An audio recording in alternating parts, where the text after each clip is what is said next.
Et bonjour à tous, ici JB Descend, nous sommes au RPGers avec Damien. Bonjour Damien. Bonjour. Alors Damien, tu as le stand de Dragoperia, est-ce que tu peux nous expliquer un peu ce que c'est? Oui, bien sûr, c'est donc mon premier roman d'Heroic Fantasy.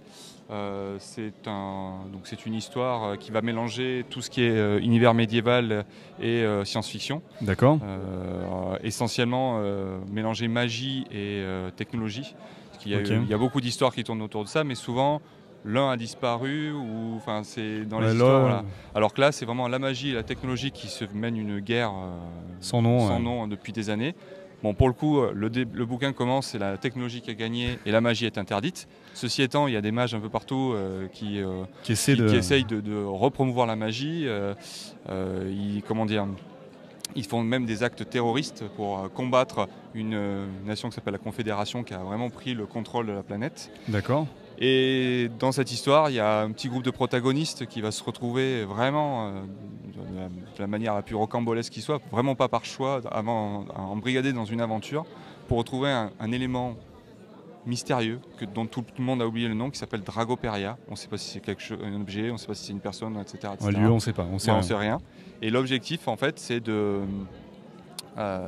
pour les aventuriers, c'est de le retrouver parce qu'apparemment, ça pourrait ramener la paix et surtout éviter la fin du monde.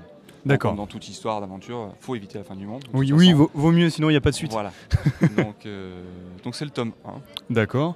On voit un peu sur ton site, on peut lire un peu la genèse de l'écriture. Est-ce que tu peux nous en parler? Oui, alors à la base, il n'était pas du tout prévu pour le grand public. Pas du tout même.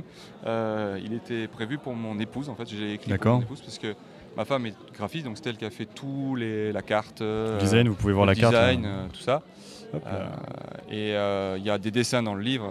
Bref, je vous engage à aller voir sur le site. On a mis quelques images. D'accord. Et en fait, pour lui montrer que moi aussi j'avais un côté créatif, j'ai commencé à écrire.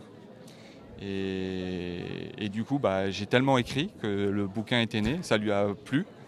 Et du coup, on s'est dit pourquoi pas. Et donc voilà, le bouquin est sorti en décembre 2018. Et depuis, on est là. Super, on peut dire que c'est un duo vertueux, hein, ça permet de créer un livre. C'est très vertueux. Ouais. Et on en discutait un peu avant, c'est vertueux dans le sens où même il va y avoir la suite. C'est ça, donc ce sera... Je veux que ça soit en 3 tomes, pas plus parce que je trouve qu'après ça fait trop long. Bon, après c'est un avis perso, chacun met ce qu'il veut. Mais donc il y aura 3 tomes, chaque bouquin se suffira lui-même, c'est-à-dire qu'il y a un vrai début, une vraie fin. C'est-à-dire que ça ressemble plus à des chroniques du coup, où il y a vraiment une continuité. Il y a quand même une continuité, il y a quand même un fil rouge. Mais quelqu'un qui commencerait au tome 2 par exemple, parce qu'il n'a pas envie d'acheter le tome 1, il s'y retrouvera quand même parce que l'histoire ne sera pas perdue. Et en plus, comme j'ai commencé à avoir une petite communauté de lecteurs, je leur ai posé quelques questions et ils m'ont demandé de mettre une forme de lexique pour rappeler tous les noms des personnages, etc. Donc, même ça c'est bien, ça permet de faire la transition tome 1, tome 2. Parce que je suis conscient que le bouquin, j'espère sortir le tome 2 donc, en début d'année prochaine. D'accord. Maintenant, je ne suis pas écrivain de formation, donc ça peut prendre plus de temps. Et surtout, je veux soigner le travail. Donc, si ça prend trop de temps, quelqu'un qui reprend le livre, on est tous pareils, on reprend un livre un an après avoir lu le premier. C'est difficile des fois. Ouais, on est paumé quoi. Il y a des noms, c'était qui lui déjà? Je vais pas me retaper le premier bouquin. Donc voilà, c'est. Oui, non, mais si tu fais un lexique, ça va permettre justement de pouvoir rentrer plus facilement dedans. C'est ça. Et donc tu vas être à différents événements. C'est ça. Pour présenter ton livre. Et donc le tome 1, je le présente à nouveau au Salon du Livre Fantastique à Paris début novembre. Et donc j'y serai avec ma femme ce coup-ci, qui pourra dédicacer aussi ses dessins. C'est chouette. On a prévu d'arriver avec plein de goodies, notamment des artbooks. Ok, chouette. Voilà.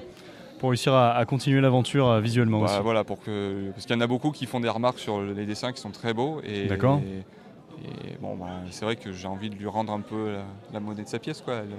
Faut rendre à César ce qui est à César. C'est grâce à elle que tout ça est là aussi. Donc voilà. Oh, c'est chouette.